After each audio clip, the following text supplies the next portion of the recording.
I'm Kendra Daniels, 29 years old, and last June, on my wedding day, my own mother grabbed the microphone in front of 200 guests and said something I will never be able to unhear.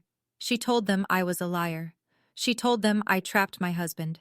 She said everything about me, everything they thought they knew, was a lie. 200 people went silent. My bouquet was still in my hand. My mascara wasn't even smudged yet. But inside, I was falling apart. What my mother didn't know was that my husband had spent 6 months quietly investigating her. And what he found, forged documents, stolen savings, recorded confessions, would shatter a decade of lies in under 5 minutes.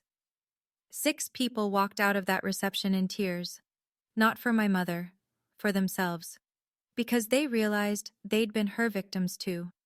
Before I tell you everything, please take a moment to like and subscribe, but only if this story truly speaks to you. And I'd love to know, where are you watching from right now, and what time is it there? Drop it in the comments. Now let me take you back 3 years, to the night I first realized something in my family was very, very wrong. I grew up believing I was bad with money, not because anyone showed me a spreadsheet or pointed to a bank statement, just because my mother said so, over and over. Since I was old enough to hold a dollar bill, Judith Hale controlled every cent that touched our household. Allowance? She held it. Birthday money from relatives? I'll put it somewhere safe for you, baby. Summer job paychecks at 16? Give them to me. You'll just waste it. And I believed her.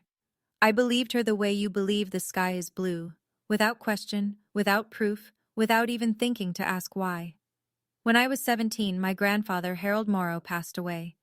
He was a retired carpenter, quiet man, smelled like cedar and black coffee. He used to call me Kendra Girl and slip me $10 bills when Mom wasn't looking. After his funeral, I asked my mother if Grandpa had left anything for me or my sister Sloane. She didn't hesitate, not even a blink. He barely left enough to cover the funeral costs, Kendra. You know he wasn't a wealthy man. I never saw a will. I never asked again. At 22, I moved out, rented a studio apartment the size of a parking spot, started freelancing as a graphic designer. I worked 12-hour days. I tracked every penny in a notebook, literally a paper notebook, because I was so afraid of my own spending. And still, every month my bank account made no sense. Money would appear, then vanish. Deposits I didn't recognize, withdrawals I couldn't explain. I'd call the bank, get transferred 3 times, then give up. I told myself what my mother had always told me. You're just not good with money, Kendra. I was 29 years old before I learned the truth. I wasn't bad with money. Someone was taking it. Here's how my mother operated.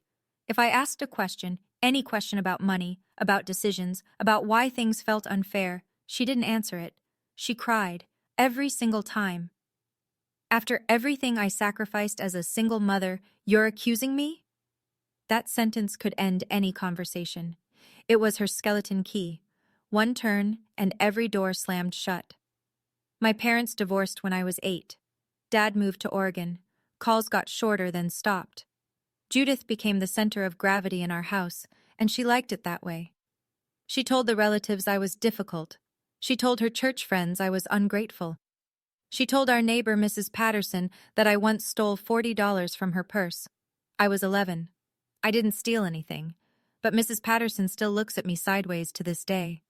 Meanwhile, my little sister Sloane got a different version of motherhood.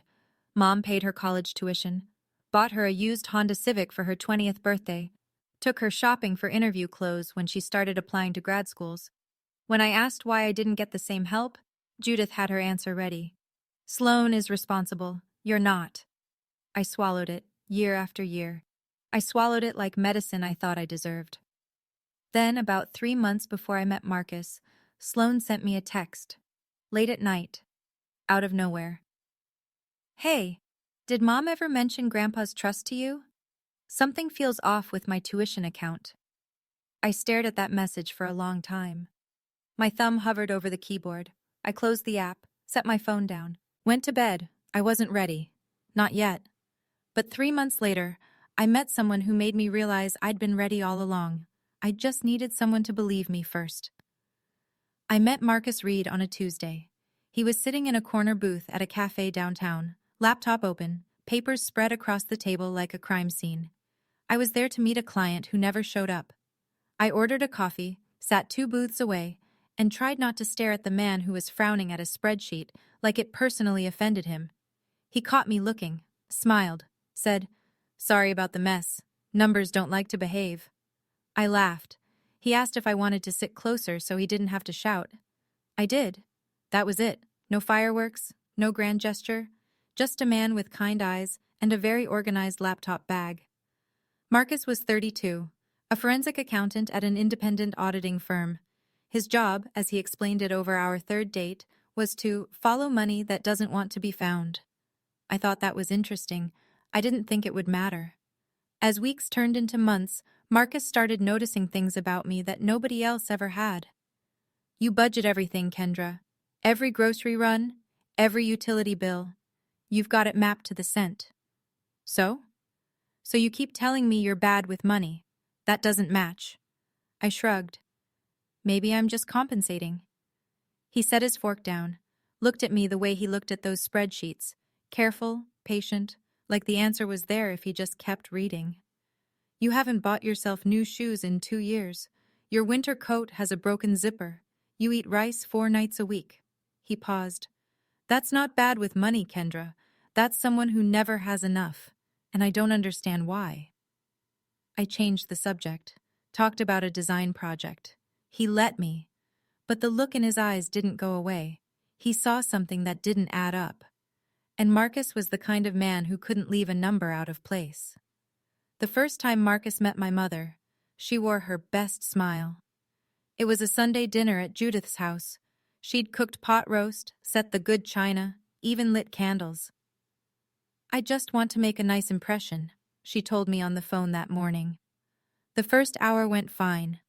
Judith asked Marcus about his family, complimented his tie, laughed at his jokes. Then she started. "Kendra's always been a dreamer," she said, refilling her wine glass. "Not really a doer, you know. Head in the clouds." Marcus set his knife down gently.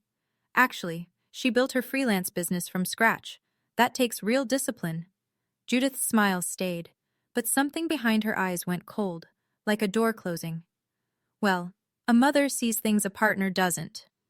"I'm sure," Marcus said. Polite, measured, but he didn't agree. The rest of dinner was quieter. Sloane texted under the table. Judith cleared the plates with a little too much force. That night my phone rang at 11. "I don't trust him, Kendra." "Mom, he was perfectly nice to you." "He's after something." "He's not after anything. Men like that, smooth, educated, they always want something." I closed my eyes. "Mom, please, I love him." Silence. A long one.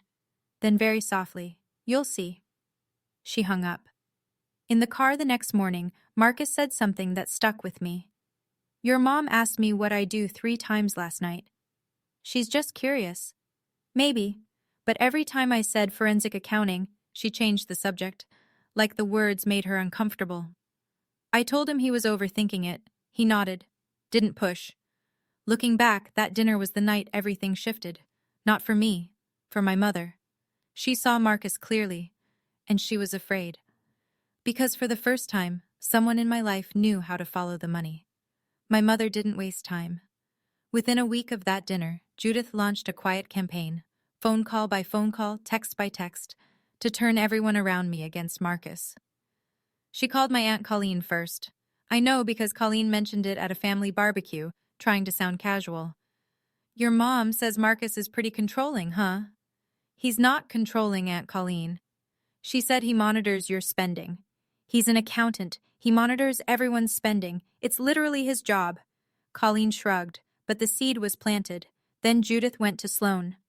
"Your sister's pulling away from this family," she told her over lunch. "That man is isolating her," Sloane told me later. She wasn't sure what to believe. And then came the texts. Directly to me. Soft. Almost sweet. That was always the most dangerous version of my mother. "Are you sure Marcus isn't just with you for stability, honey? I just worry. You've never been good at reading people." "A mother knows, Kendra. I can see things you can't. I finally called her. Why are you doing this, Mom? I'm protecting you. That's what mothers do. It doesn't feel like protection. A beat of silence. That's because you've never known what's good for you. I sat on my kitchen floor after that call, held my knees, breathed. Part of me wanted to scream, part of me wanted to apologize, and that part scared me the most, because it meant her voice was still louder than mine inside my own head. That night, I looked at Marcus across the dinner table. He was reading, quiet, steady.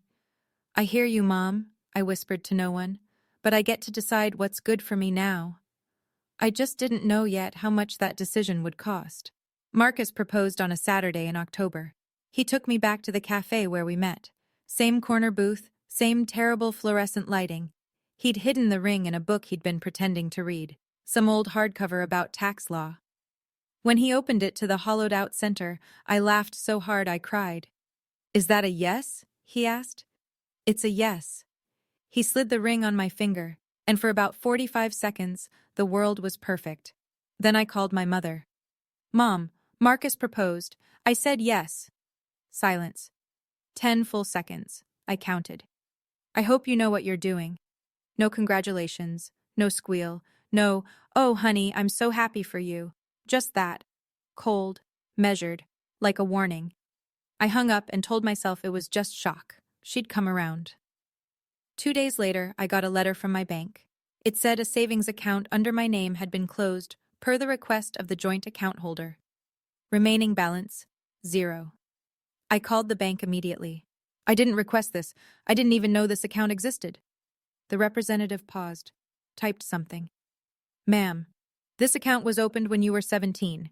The co-signer is Judith Hale." My stomach dropped. 17? "Yes, ma'am. August 2013. August 2013. The month my grandfather died." "What was the balance before it was closed?" More typing. "I'm not able to disclose the full history over the phone, but the closing balance was withdrawn in a single transaction 3 days ago." 3 days ago. The day after I told my mother I was getting married. I set the phone down. My hands were shaking. 17. That was the year Grandpa Harold died. The year my mother told me he didn't leave much. How long had this been going on? That night, I sat across from Marcus at our kitchen table and told him everything. The bank letter. The joint account I didn't know about. The timing. 3 days after the engagement. August 2013. Marcus didn't shout. He didn't slam the table. He didn't even look surprised, exactly. He looked like a man who'd been waiting for a puzzle piece to fall, and it just had. "Can I see your bank statements?" he said. "All of them." I hesitated. Not because I didn't trust him, but because some part of me, the part my mother built, was still whispering that I'd done something wrong, that this was my fault somehow. "All of them," he repeated, gently, like he was talking to someone standing at the edge of a cliff. I pulled out my laptop, gave him everything, every login, every statement, every piece of my financial life. Marcus worked until 3 in the morning. I fell asleep on the couch. When I woke up, he was still at the table, but his face was different, harder. "Kendra." "What?" "There are at least 4 accounts linked to your social security number that you didn't open." 4? "And they've all been systematically drained over the past 12 years. 12 years, since I was 17, since Grandpa Harold died. I felt nauseous. Not about the money, about the math. 12 years of lies. 12 years of, "You're just bad with money, Kendra." 12 years of eating rice 4 nights a week while my mother was draining accounts I didn't even know existed. "What do you want to do?" Marcus asked. I stared at the table, at the numbers on his screen, at the man who'd sat up all night to find the truth because I mattered enough to him. "Find everything," I said. That night, Marcus began building a case. He didn't know yet that what he'd find would be worse than either of us imagined. Marcus started with Grandpa Harold. "If there were accounts opened in your name when you were 17, he told me, there's probably a triggering event, an inheritance, a trust, something that created the money in the first place." He searched public probate records first, found Harold Morrow's name in the county filing system. Then he tracked down Grandpa's attorney, a retired man named Donald Fletcher, living in a small house outside of town, still sharp at 74. Mr. Fletcher remembered Harold clearly. Good man. Came to me in 2012, about a year before he passed. Wanted to set up a trust for his 2 granddaughters, made sure it was airtight. He still had the original documents. Marcus sat at Mr. Fletcher's kitchen table and read the will. Then he read it again. Harold Morrow had left a trust of $185,000, split equally between his 2 granddaughters, Kendra Daniels and Sloane Daniels. Judith Hale was named as the trust administrator. But the will was specific. Each granddaughter was to receive her share upon turning 21. I was 29. Sloane was 25. Neither of us had ever received a single penny. Then Marcus asked the question that changed everything. Do you have any other version of this will on file? Mr. Fletcher frowned. What do you mean, other version? There's only one. Marcus pulled up a photo on his phone. A document Judith had shown the family years ago. It read, all assets to Judith Hale for the management and care of the family. Mr. Fletcher stared at the screen for a long time. That's not what Harold signed. That's not even the same format.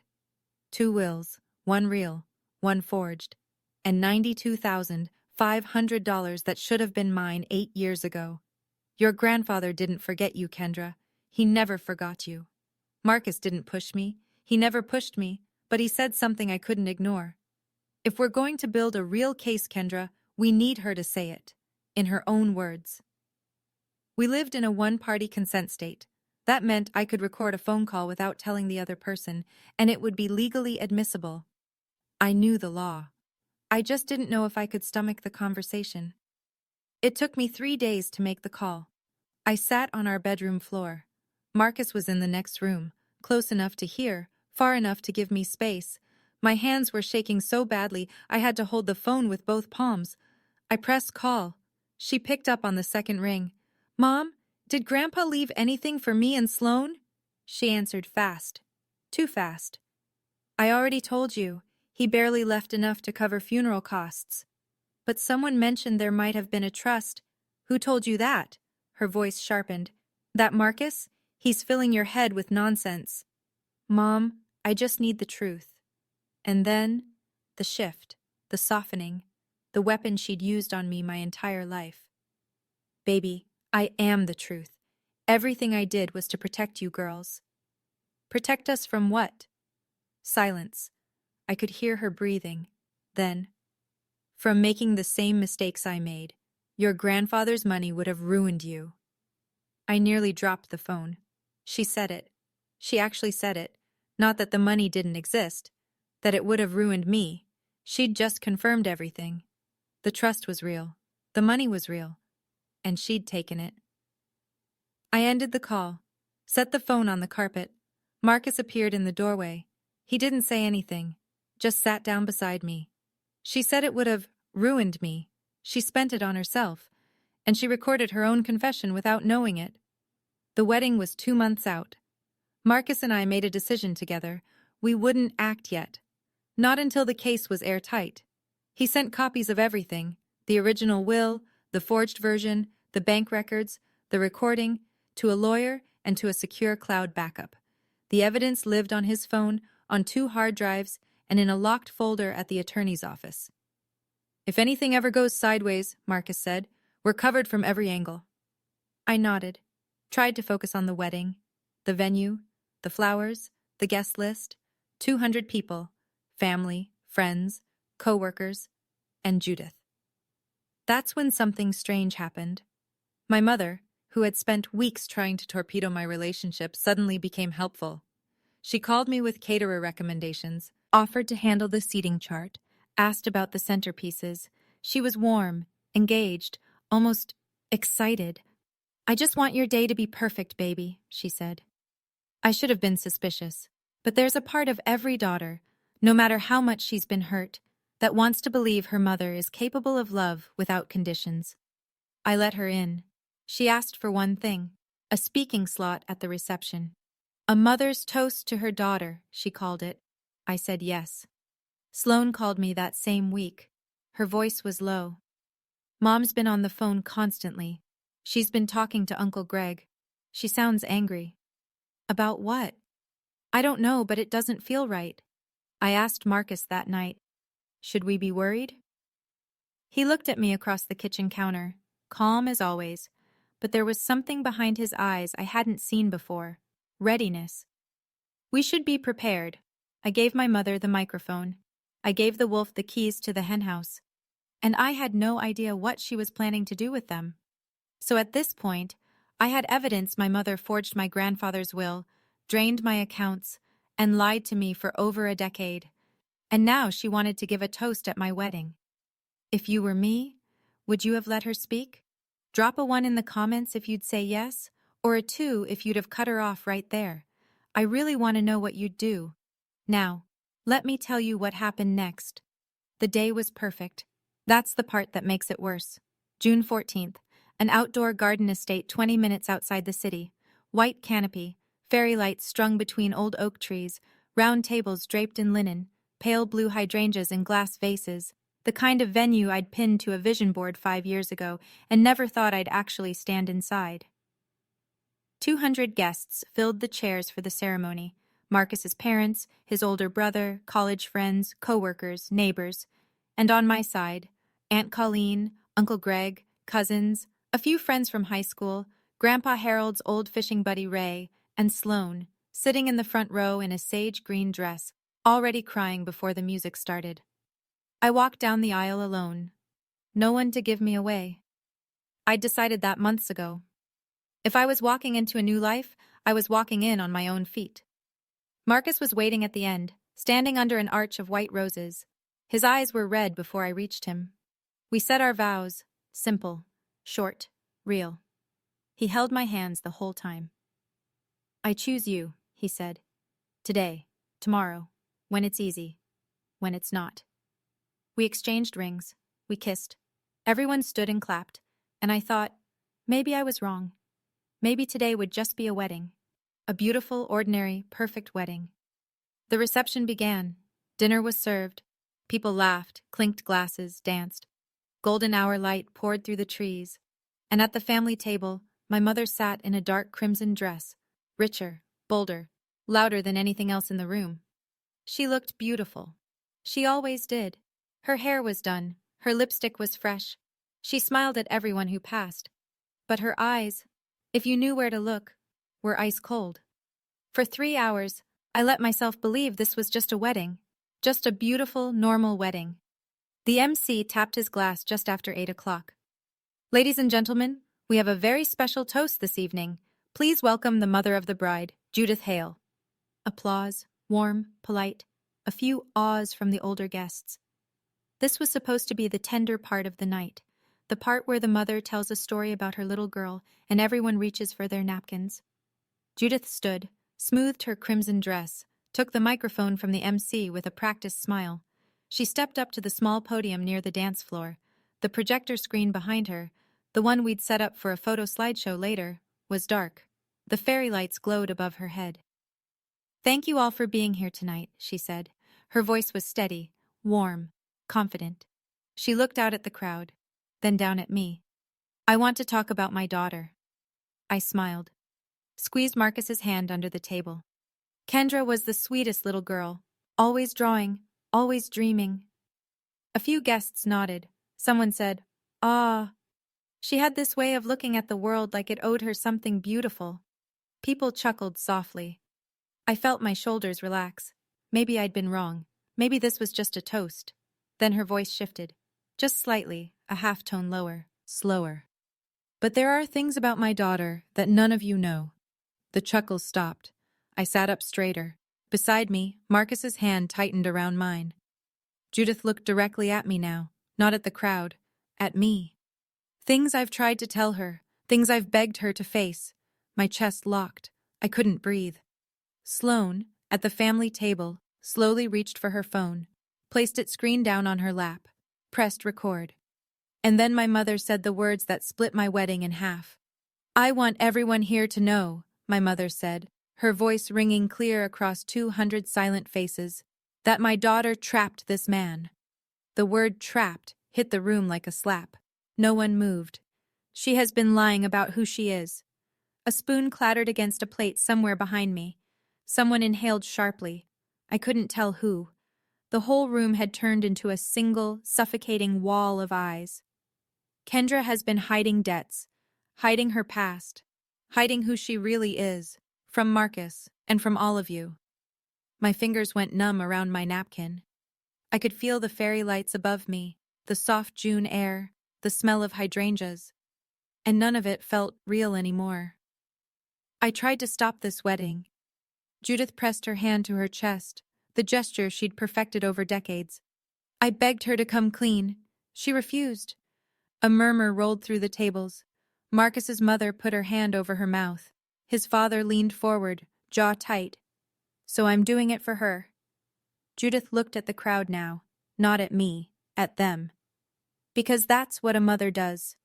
She set the microphone on the podium, stepped down, walked back to her chair with the posture of someone who had just delivered a eulogy.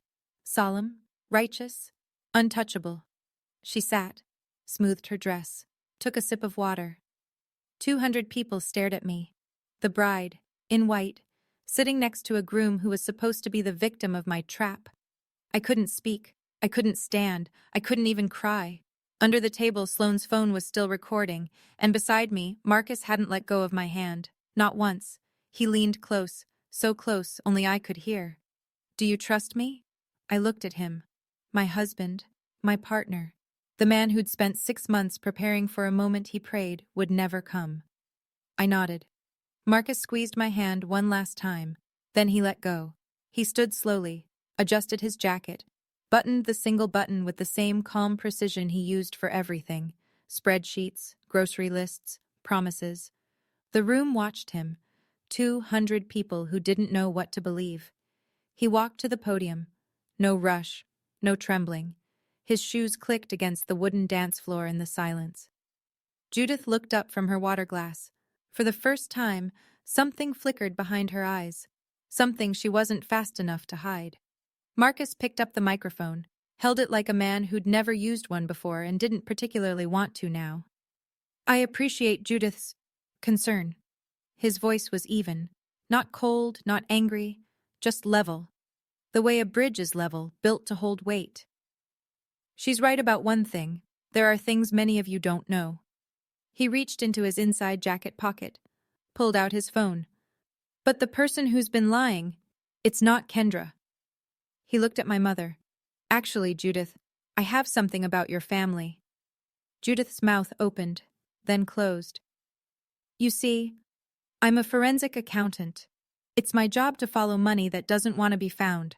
6 months ago, Kendra and I discovered something in her financial records that didn't make sense, so I started looking. He unlocked the phone, held it up. And what I found, I think everyone here deserves to see. 200 people leaned forward. I could hear the creak of chairs, the rustle of suit jackets and dresses shifting. The garden was so quiet I could hear crickets in the hedges beyond the canopy. Marcus connected his phone to the projector, the one we'd set up for our wedding slideshow. The screen behind the podium flickered to life, and my mother's face went white. 2 documents appeared side by side on the screen. This, Marcus said, pointing to the left, is the original last will and testament of Harold Morrow, filed in 2012 with his personal attorney, Donald Fletcher. Notarized, witnessed, legally binding. He let the room read it. I watched their eyes move across the text. It establishes a trust of $185,000, split equally between Harold's 2 granddaughters, Kendra and Sloane. Judith Hale is named as the trust administrator. The will states clearly, each granddaughter receives her share when she turns 21. He paused. Let the silence do its work. Kendra is 29. Sloane is 25. Neither of them has ever received a cent. Then he pointed to the right side of the screen. And this is the version Judith showed the family after Harold's death. This one says, and I'm quoting, "All assets to Judith Hale for the management and care of the family." A murmur broke through the room like water through a crack. These 2 documents are not the same. One of them is real, one of them is forged. Aunt Colleen stood up from her chair. Her napkin fell to the ground. She didn't pick it up. Uncle Greg sat frozen, both hands flat on the table, staring at the screen like he'd seen a ghost. Judith's chair scraped back. She was on her feet. "That's a lie!" Her voice was high, ragged. "He's making this up! He fabricated—" "These are official documents, Judith."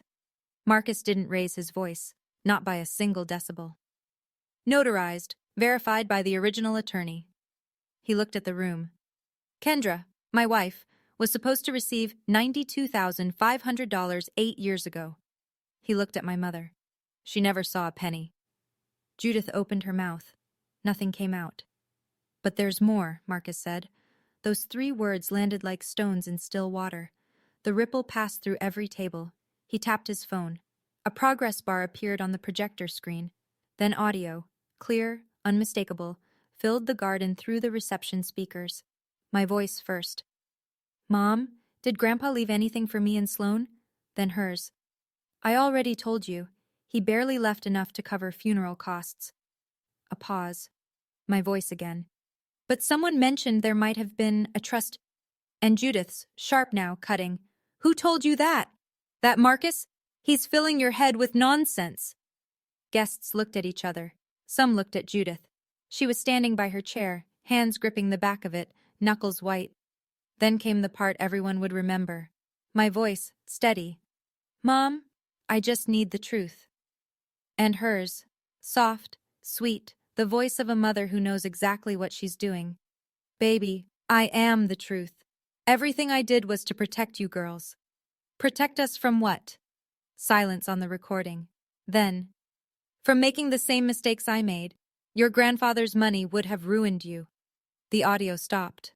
The garden was so quiet I could hear someone's ice shifting in their glass 3 tables away. Judith had just confirmed, in her own voice, in her own words, that the money existed and she had taken it. "That was taken out of context," Judith shouted. Marcus didn't flinch. "There are 7 minutes of context on this recording, Judith. Would you like me to play all of it?" She didn't answer. At the family table, Sloan stood, phone still recording, tears rolling down her face. "Mom," she said. Her voice broke on the word. "Is my tuition account real? Or did you take from me, too?" Judith spun toward her youngest daughter. "Don't you dare turn on me!" Sloan didn't back down. "I'm not turning on you. I'm asking you a question."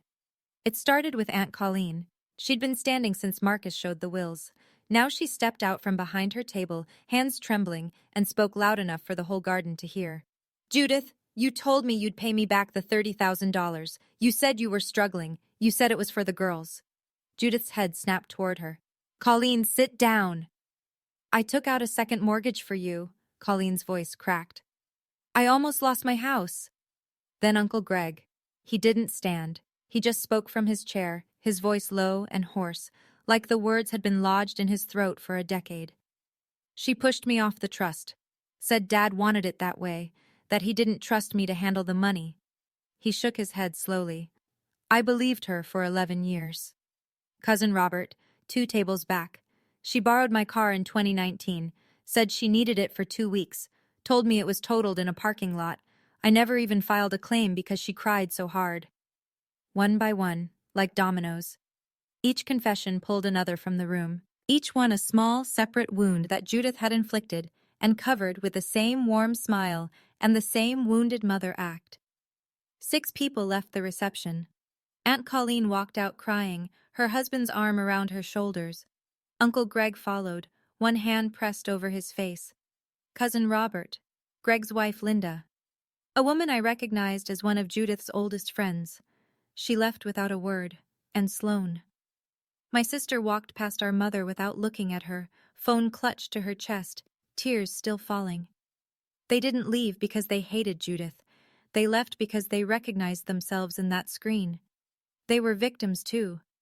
Or they were ashamed they'd believed her for so long. My mother stood alone.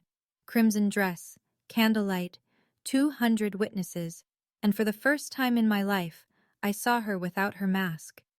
If you've ever discovered that someone you trusted, someone in your own family, had been lying to you for years, I want you to know something. You're not alone.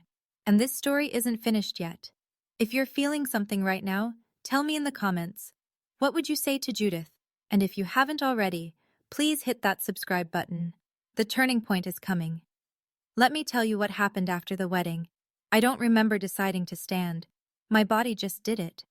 The chair slid back. My dress rustled against the tablecloth. Marcus's hand brushed my arm, not to stop me, just to let me know he was there. I walked toward my mother, slowly. Past the tables of guests who didn't know whether to watch or look away. Past the projector screen still glowing with two wills, one real, one fake. Past the speakers that still held the echo of her own voice. I stopped 3 feet from her. "Mom!" She looked up at me. Her eyes were wild, not with guilt, not with regret, but with the frantic, cornered look of someone who has run out of moves. "Kendra, you don't understand." "I do understand." My voice was steady. "I don't know how. For the first time, I really do. You said I was bad with money. I wasn't. You were taking it." She opened her mouth. "You said Grandpa didn't leave us anything. He did. And you stole it." "I was trying to—" "You said Marcus was after something. He was. He was after the truth." Judith's chin quivered. "Everything I did was for this family." "No, Mom. Everything you did was for control." I took a breath, the deepest one I'd taken all night. "I'm not going to scream at you. I'm not going to make a scene. I'm going to do something you never expected." She stared at me. "I'm going to walk away, and I'm going to let the truth speak for itself." I turned around, walked back to my table, sat down next to my husband, picked up my glass of water and took a sip. My hands didn't shake. "You raised me to be quiet," I said, not turning around. Loud enough for the room to hear. "You didn't raise me to be stupid." No one applauded. No one needed to. The silence said everything. The week after the wedding, Marcus and I sat in a law office on the 4th floor of a building downtown. The attorney's name was Patricia Sinclair. Silver hair, reading glasses on a chain around her neck. 22 years specializing in estate fraud and financial exploitation. She didn't do small talk. She opened the folder Marcus had prepared, put on her glasses, and started reading. We sat in silence for 11 minutes. I counted the ticks on the wall clock, then she closed the folder. "You have a very strong case," Marcus nodded. "We know. The forged will alone could be grounds for criminal referral. Combined with the bank records, the unauthorized accounts, and the recorded admission, this is textbook financial exploitation." She looked at me. "What outcome are you hoping for?" I'd thought about that question for weeks. Revenge? No. Prison? No. I just wanted what was mine, and I wanted it to stop. I want the money returned, mine and my sister's, and I want her removed from any legal authority over our finances, permanently. Patricia nodded. "We'll file a civil suit for recovery of the misappropriated trust funds. I'd also recommend filing a report with Adult Protective Services regarding the financial exploitation." I flinched at the word exploitation. It felt too big, too clinical. But Marcus put his hand on my knee under the desk, and I understood. It was the right word. It had always been the right word. "We're not pressing criminal charges right now," Marcus said. "We're giving her the chance to make this right through the civil process." Patricia raised an eyebrow. "That's generous." I looked at the folder. At 12 years of lies, pressed flat between manila covers. "This isn't revenge," I said. "This is accountability." Patricia almost smiled. Almost. "Then let's get started." Judith fought back. Of course she did. Within 10 days, she'd hired her own attorney.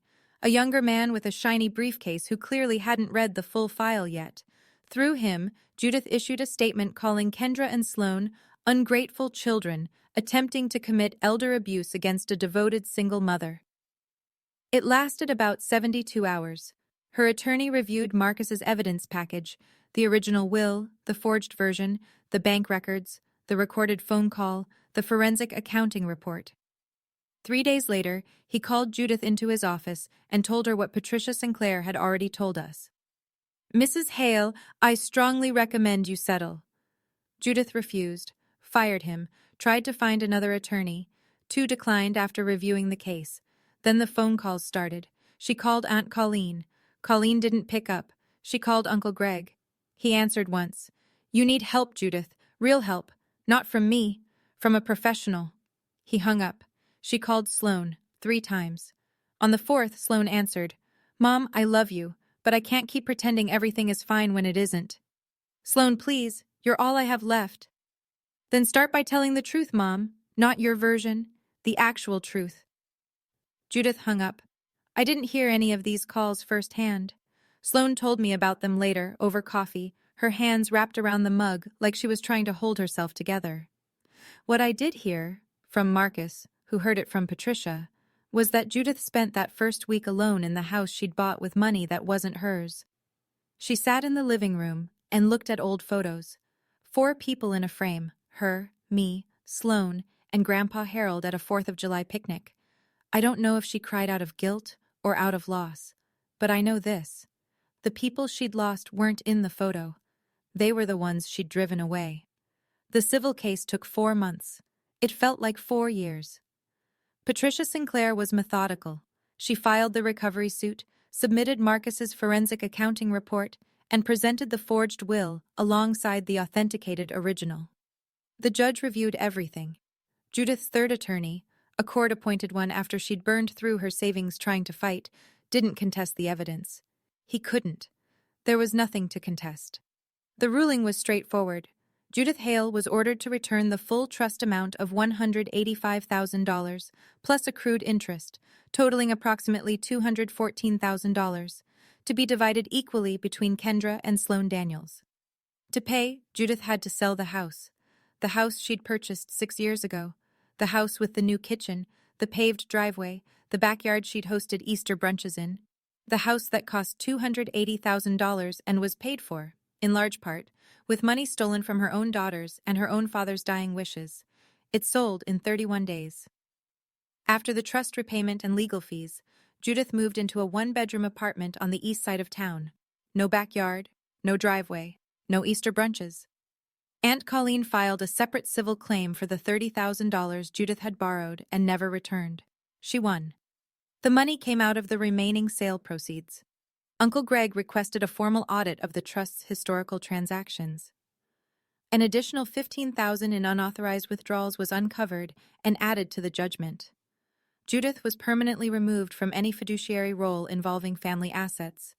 And the church, Hillcrest Community Church, where Judith had served on the Women's Ministry Board for 9 years, quietly asked her to step back for a season. Nobody used the word expelled. They didn't have to. The numbers didn't lie. And this time, neither did the court. Sloane never posted the video online. She told me she thought about it, once, late at night, when she was angry enough to want the whole world to see. But she didn't. Instead, she sent it privately. Uncle Greg, Aunt Colleen, Cousin Robert, a handful of family members who'd spent years hearing Judith's version of everything and never questioned it. The video made its way through the family like a quiet earthquake. No one shared it publicly, but everyone who watched it came away, changed. The calls started coming in, not to Judith, but to me. Cousin Robert was first. "I'm sorry, Kendra. I believed her. I should have asked you." Then Aunt Colleen's husband, Frank. "We had no idea. None of us did." Then a letter, handwritten, on cream stationery, in shaking cursive. It was from Aunt Dorothy, Grandpa Harold's sister, 78 years old, living alone in a small house 2 states away. She wrote, "Dear Kendra, I just learned what my niece did to you and your sister. Harold would be so proud of you, sweetheart. He always said you had the strongest heart in the family. Don't you ever let anyone make you doubt that. Love, Aunt Dorothy." I read that letter at the kitchen table and cried so hard Marcus had to bring me tissues from the other room. Not because of the money, because someone who'd known my grandfather, who remembered him, saw me the way he did. But Aunt Dorothy's letter came with something else. A piece of information I hadn't expected. "Your grandfather wrote you a letter before he passed," she wrote at the bottom. "He gave it to Judith to deliver. Did you ever receive it?" I hadn't. I never knew it existed. Marcus found it 3 weeks later, in a box in Judith's old house, discovered during the estate sale. Sealed. Undelivered. 12 years in a box. My grandfather's last words to me, stolen along with everything else. I opened Grandpa Harold's letter alone. Marcus offered to sit with me. I told him I needed 5 minutes. He kissed my forehead and closed the bedroom door behind him. The envelope was yellowed. My name was written on the front in Grandpa's handwriting. Blocky, slanted, the penmanship of a man who'd spent 50 years holding a carpenter's pencil instead of a pen. Inside, one page, lined notebook paper. Kendra, girl, you've got more heart than anyone I know. Don't let anyone tell you different. I set something aside for you and Sloan so you'd both have a good start. Your mama will take care of it until you're ready. I love you, sweetheart. Don't ever forget that. Grandpa H. I held that letter against my chest for a long time. 2 days later, I met Sloan at the cafe where I'd first met Marcus. Same corner booth. She was already there when I arrived, both hands wrapped around a coffee she hadn't touched. I'm sorry I didn't see it sooner, she said. You were surviving too, Sloan. She told me you were jealous of me. That's why you were always distant. She told me you didn't want me around. We stared at each other. Two sisters who'd grown up in the same house, under the same roof, with the same mother, and had been kept apart by design. She played us against each other, Sloan said quietly. The whole time. I know. Marcus called me, before the wedding, to personally invite me. Mom had told me you didn't want me there. I closed my eyes. Even now, months later, the layers kept unfolding.